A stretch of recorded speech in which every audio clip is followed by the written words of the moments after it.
The president chose my name. That's when everybody sort of got excited. Who is this person? Does he know anything? In 2015, a relatively unknown economist stepped into one of Kenya's most critical institutions. It was a new country that I had not been fully engaged in for 20 years. President Uhuru Kenyatta has appointed Patrick Ngugi, the nominee for the Central Bank of Kenya. Patrick Ngugi Njoroge. In the first 2 months, I lost 5 kilos. What would keep me awake at night? It wasn't so much inflation and things like that. It was, will the systems turn on the next morning? Some of these things, if they broke and the thing didn't work in the morning, the entire country would go down.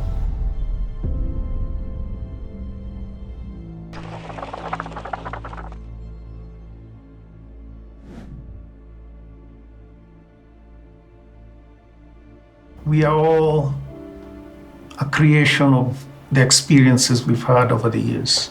And my experiences, of course, begin very much in my family, being pushed to be a good student, good professional. And that has stayed with me throughout my life. It has changed in various ways.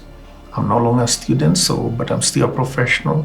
The details change, but the principles and the underlying approach has remained the same. In high school, which is a place where we learn a lot and we become more of ourselves, I went to Mangu, and that was fun. I learned a lot.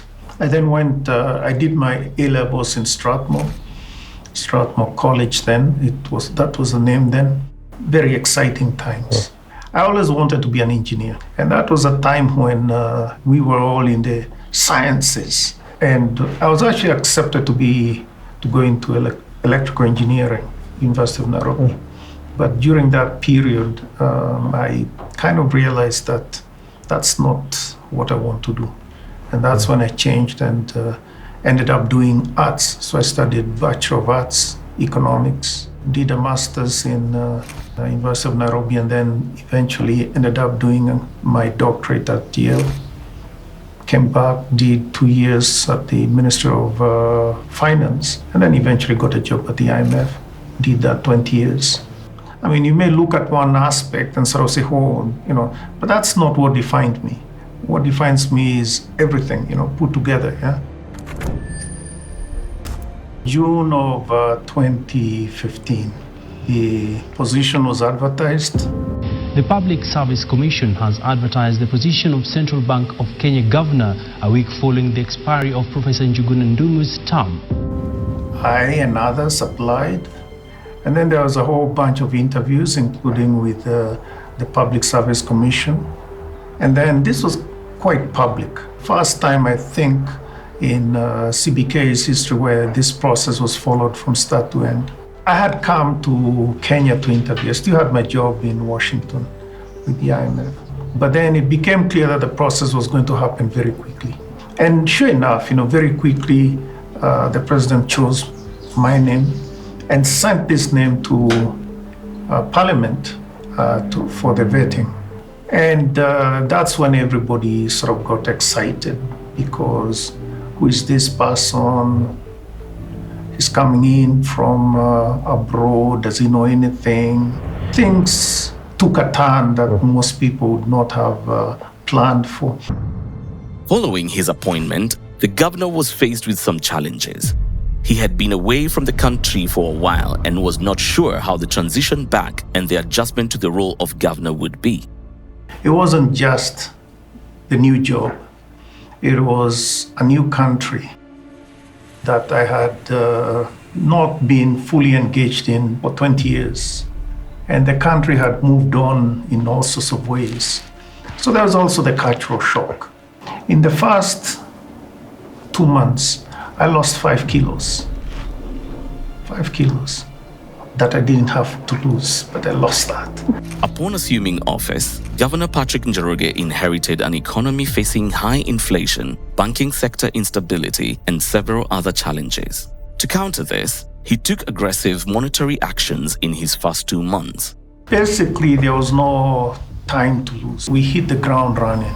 Inflation was very high. There was never a moment that you could sit back and sort of, think calmly through things. There was no time for calm. It soon became clear that we needed to do more than just deal with inflation. We needed to improve the toolkit on monetary policy. So we started that and eventually put together a white paper on modernization of monetary policy, etc., much later, and implemented it in various ways. From the start, the governor's tenure marked a period of aggressive regulatory cleanup that was part of his efforts to instill discipline and transparency in a sector previously plagued by weak corporate governance. You also had the problems that were becoming evident in some of the banks, and a lot of forbearance before that, and basically, we had to deal with 3 banks in quick succession. It was necessary to shut them down and really insist on what the rules were and that they follow the rules. The governor is just saying that we must now strengthen and remove the weaknesses in our banking system. First one was in August, I believe it was August 14th, could be August 15th. It was a small bank, so the shock wasn't that dramatic. The second was Imperial Bank. That was in October 12th, I believe it was, of 2015. That one the shock was larger, the shock wave. But I think the largest shock wave was early April. I think it was April 7th, April 8th, thereabouts, of 2016 when we shut down Chase. On 7th of April this year, the collapse of one bank sent jitters through the Kenyan banking sector. That bank was Chase Bank. Chase had, in my language, had the face of Kenya, very diverse depositors, etc. And that, I think, was good in the long run, or even in the medium term, because the banks began to do what they should have done. So in a sense, the culture began to change. The culture of forbearance went out the window, and the culture of these are the rules, and you follow the rules. We've enforced that. In 2016, in the midst of the collapse and receivership of Chase Bank and Imperial Bank, Kenya's parliament passed a law capping interest rates in response to public outcry over the high cost of credit and perceived predatory lending practices by commercial banks. The law capped lending rates at 4% above the central bank rate. On September 14, 2016, if you remember, that is the 50th anniversary of the central bank. On that very day, we got a gift from Parliament, which was interest rate caps were imposed. And I call it a gift because it's something like, you think of a rabbit, but then you end up getting a skunk. So this is more of a skunk. We continue to communicate and explain how that would be detrimental to the economy in terms of credit rationing, etc. And that's exactly what happened. And so in the end, the caps were removed, etc. We were disappointed because we knew this was going to happen. And in a sense, it's the economy and the Kenyan people that ended up hurting. To address gaps and strengthen the bank's ability to execute its mandate more effectively, the governor decided to lay an important foundation for this transformation. Some of the systems were breaking down. One of the things that maybe you could say, what would keep me awake at night, it wasn't so much inflation and things like that. It was, will the systems turn on the next morning? For instance, if you think of CAPS, CAPS was the version we had. I think the limit was something like 40,000 transactions per day. We were already at 20-something transactions, maybe even 30 transactions per day. In order to do that, you need to train staff. You need to have the right staff and also the right skills in that space.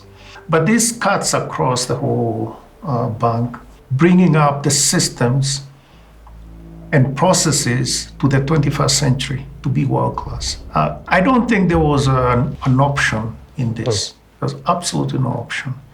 It was a do or die thing.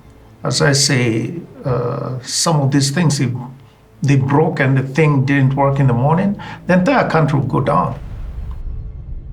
Further to the domestic economic challenges that the governor tackled, his tenure was faced by two major external shocks that would adversely impact economies across the globe. Of two significant external shocks that I would want to mention, one is Brexit. The British people have voted to leave the European Union, and their will must be respected. Brexit would affect us only in as much, or mainly through the indirect channels, which is the channel of our neighbors. To the extent that they are weaker, well, then that would probably slow us down a little. And that was significant in terms of the financial shock to the entire world and the markets, the global markets. And like everything else, we had prepared and had a plan A and also a plan B. And in effect, we were able to manage the markets and sail smoothly despite the shocks that happened then. Now with time it unraveled in various ways, but I think the biggest shock was at the beginning when, with the announcement of the leave vote, because everybody was, most of the people thought that it was going to be a stay. The second shock that I'd want to mention is COVID. The COVID-19 pandemic acted as an unprecedented external shock that severely disrupted economies by creating simultaneous crises in financial stability, market operations, and monetary transmission. If we continue to behave normally, this disease will treat us abnormally. That was without a doubt the biggest shock that we ever received. You know, it even led to the shutting down of the economy in various ways. Now, from our perspective, we had to support the economy in various ways, one of which is the payments, and move away from the paper-based payments, etc. And so we accelerated in various ways the digital transactions, and this really helped in the long run. And it stayed, it had staying, it's sticky in terms of transactions. Most transactions are now digital, you know, even with your banks, etc. But in terms of the economy, yes, it was a big shock. And we put in place policies, and the ones I would want to mention are first on the waiver of costs, on transaction costs, on your digital devices. And that was excellent. I want to say how little prepared we were. But you cannot prepare yourself for a crisis like this, you know. So it hits you, it's a tsunami, it hits you, and you have to swim through this thing. The governor's tenure was not only marked with domestic and external shocks. In 2016, the bank celebrated its Golden Jubilee through various initiatives that promoted financial literacy, staff engagement, research, as well as promote Kenya's music and culture. One of the key initiatives was the sponsorship of the Kenya Music Festival. In the context of our CBK at 50 celebrations, there was one of the winners, St. Kizito Latin School for the Deaf. And the staff were very excited. As a matter of fact, they invited them over to the central bank. But the staff then also found out the situation in their school. There were certain things that needed serious renovations. The staff, from their own resources, decided they would raise 20 million Kenya shillings. They decided that the way to do it is to have a real challenge, which is climbing Kilimanjaro. I'm most proud of the staff. And I believe that they embrace they embody the best of ourselves as Kenyans. And in terms of what they can do professionally, in terms of, you know, being able to, you know, to deal with issues that are coming, you know. So very resilient. we began this running sort of initiative and brought everybody in it, whoever wanted. You didn't need to be a runner or to even have ran before. And so it was from the lowest to the highest. Anybody had what it takes. If you have two legs, you can do it, you know. And with people like Lorna Kiplangat and others, it was great to engage with them, and I think staff loved it. I remember the first ladies half marathon.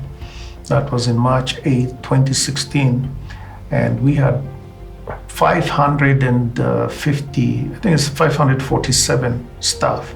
We used to do hikes, etc. I think the one that really now I remember distinctly is the climbing Kilimanjaro. 2 teams climbing Kilimanjaro. It was great. It wasn't exercise for exercise's sake. It was really, this is something that is important. And surprise, surprise, it actually was very good for the bottom line. In terms of health issues, some of them declined. And there's no better way for me to know somebody than just to walk with them. And walk with them, and they tell you about their things, you tell them about your things. You expanded the community to include not just, it wasn't just staff, it's their families and their wellness, and that was important for all of us. In its role as banker to the government and for national debt, the bank, in support of financial inclusion, determined to digitize and ease the process of investing in government securities. So the idea was simple, which is everybody in Kenya does things on their digital devices. We should be able to do it on our digital devices. We should be able to buy T-bills on our digital devices. So the idea was simple, and say, okay, fine. So we embarked on it. But it took us 5 years. 5 years. Why? Because we did not want to cut corners. But at the end of it, it was launched just after I left. Anybody, anywhere, can buy T-bills or invest in T-bills and T-bonds. This is important because, in effect, what it does, it expands the, well, in my words, it sort of democratizes financial finance, right? So you can think of that policeman, you can think of that teacher, primary school teacher, and maybe has invested in T-bills, but then there's a need right then and then.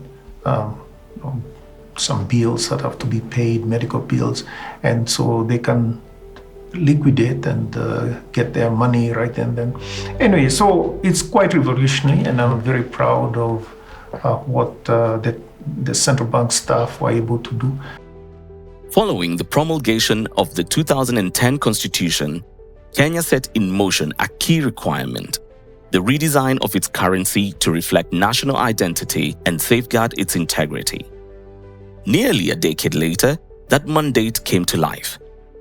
In 2019, after an extensive and carefully managed process, the Central Bank of Kenya rolled out a new generation of banknotes alongside the demonetization of the 1,000 shilling note, a decisive move to safeguard the integrity of Kenya's financial system, strengthening transparency, restoring confidence, and protecting the value of the Kenyan shilling. We didn't want to be time-barred on this. In Kenya, I don't think there's any other campaign that was that deliberate and that extensive in terms of communication. No. And we went everywhere. We went to Lunga Lunga, we went to Wajir, we went to Kakuma, we went to Kisumu. So much so that when the time expired, nobody was actually stressed. And so the success of that was, in my view, phenomenal. Ninafurahia kuona hii pesa na ninapenda even the size of it. Hii pesa hata ukibeba iko poa. Kala iko poa, hata kubeba ni rahisi juu hata ukiweka kwa wale nje itaingia fi. In the midst of domestic and external shocks that the central bank faced, it became apparent that the staff of the central bank were key to the effective execution of the bank's mandate. However, there were various gaps in human capital that needed to be addressed. HR transformation cannot be seen separately. The objective is to has always been to make the central bank a modern, world-class central bank. To implement it, you need to make it world-class in terms of processes, in terms of systems, in terms of people. We as management needed to first understand what's going on. And so we engaged staff, and even in kikaos and things like that. And in effect, in 2016, we conducted the first ever staff survey. And I think it was there were surprise things that were there. Inequity, for instance, about training. I wouldn't have thought of that. And that wasn't something I had heard until then. But that was either number one or number two in terms of the issues that came up. So that was the starting point. We then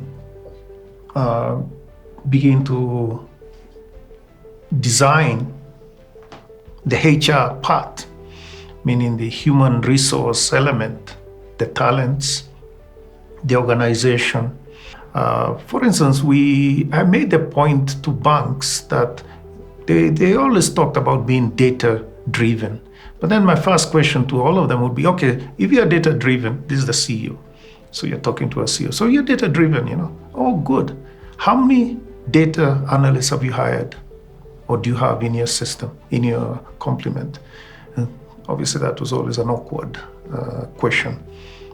So holding a mirror to ourselves, we actually did hire data analysts. We hired,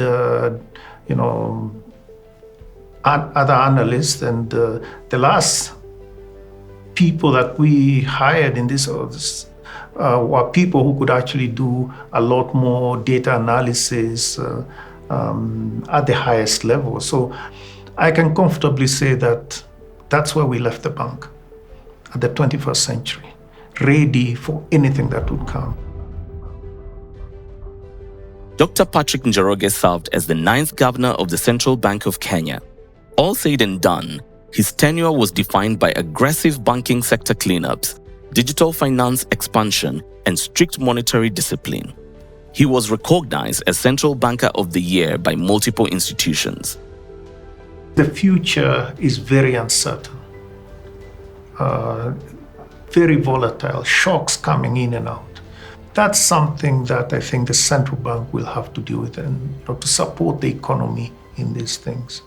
Now, of course, those are external shocks, but even internally, there will be, meaning domestically, there will be many more shocks. We get, now we have all the floods, but a few weeks ago, we were talking about drought. I remember talking to some farmers about this, that, maybe we are going to get the worst drought that they have seen in years. So I think I'll start with banks starting at turning 50. And we had messages for Kenya then. The messages, frankly, have been embedded in song. There were songs that were written for the central bank at 50. And they summarize the qualities or the successes of the central bank and what the people of Kenya, should celebrate. And so to me, the first one is celebrating the successes of the central bank, that it's been there for the country. It's not just a success for the central bank as such, it's a success for the country. Second is to provide support to the central bank. It cannot do all these things by its own. It needs the support of every single Kenyan. And to realize that in as much as the central bank succeeds in providing or conducting its mandate, it is a major success for us. So I would just say commit to support the central bank in the exercise of its mandate. And that's the best way to celebrate the 60th anniversary.